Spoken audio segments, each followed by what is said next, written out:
Halo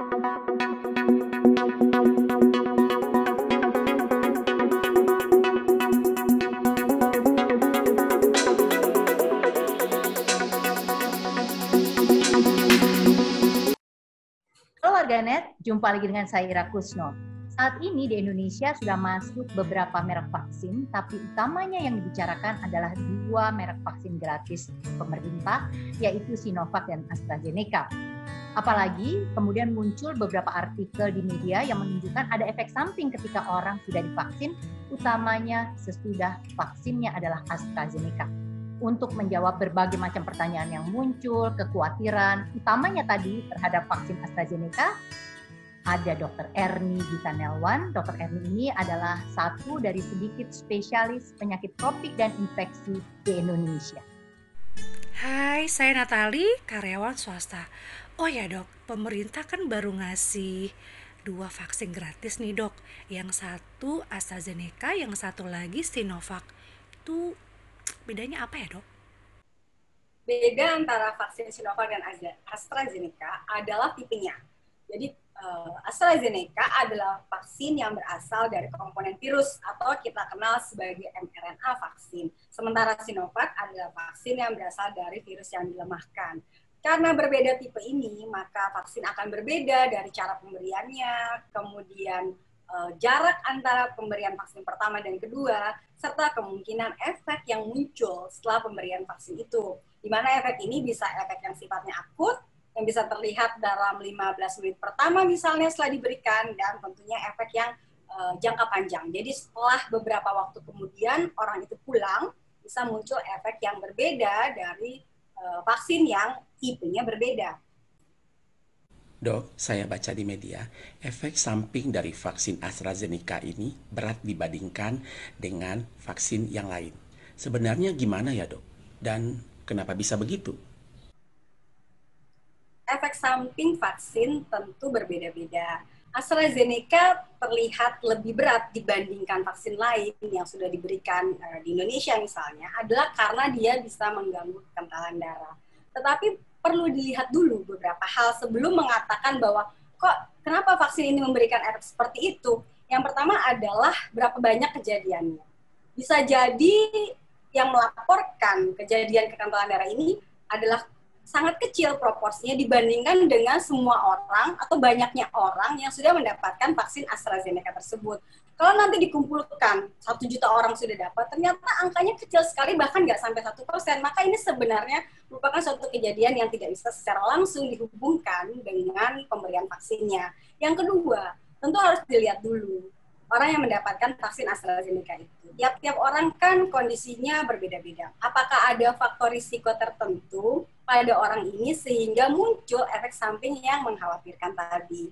Jadi kalau ditanya kenapa ya bisa berbeda, tentunya banyak faktor yang harus dilihat dan seringkali tidak bisa secara langsung dihubungkan dengan vaksin tersebut.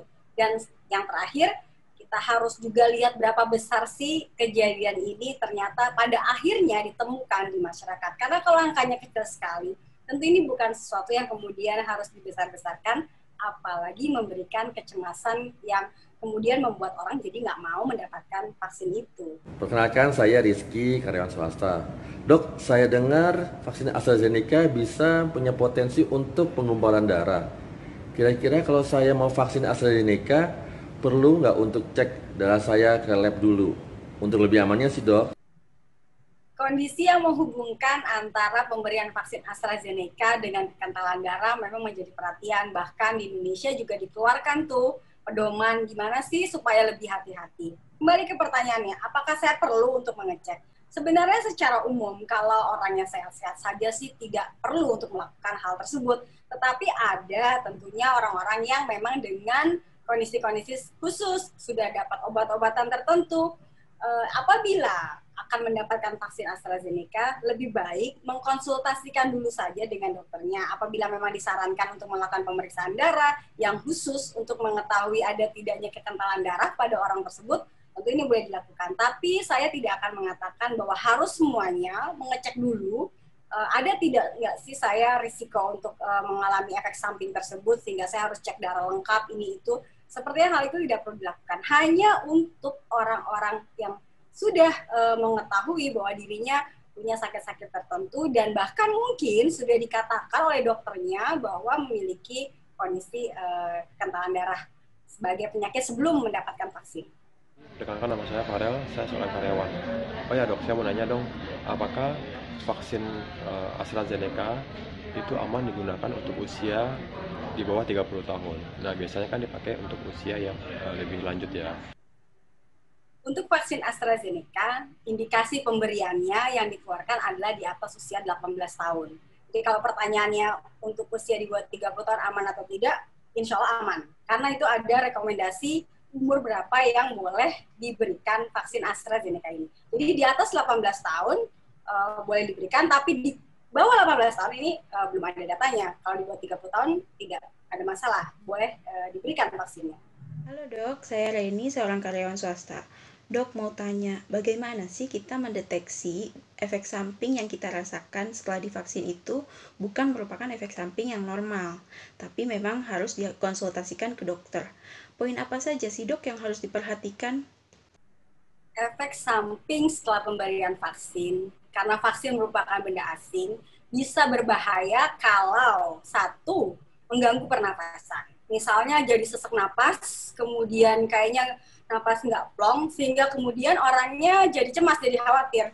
Tapi gangguan pernapasan ini jelas dia bisa merasakan bahwa kok saya napasnya susah. Karena ini sebenarnya merupakan reaksi alergi. Itu yang pertama. Jadi kalau sampai mengganggu pernapasan. Yang kedua, kapan mesti bahaya? Kalau lemas banget dan ternyata kemudian tensinya jadi turun. Jadi tensinya jadi ngedrop. Sama, ini juga merupakan suatu reaksi alergi sebenarnya. Tetapi apabila yang dirasakan adalah demam, kemudian ada rasa sedikit mual, sakit kepala, kemudian gatal-gatal yang tidak progresif. Tidak progresif artinya keesokan harinya makin berkurang, atau dibantu dengan obat-obat simptomatis juga menolong, maka insya Allah itu bukan efek yang membahayakan atau fatal sehingga harus khawatir dan kemudian berobat ke dokter.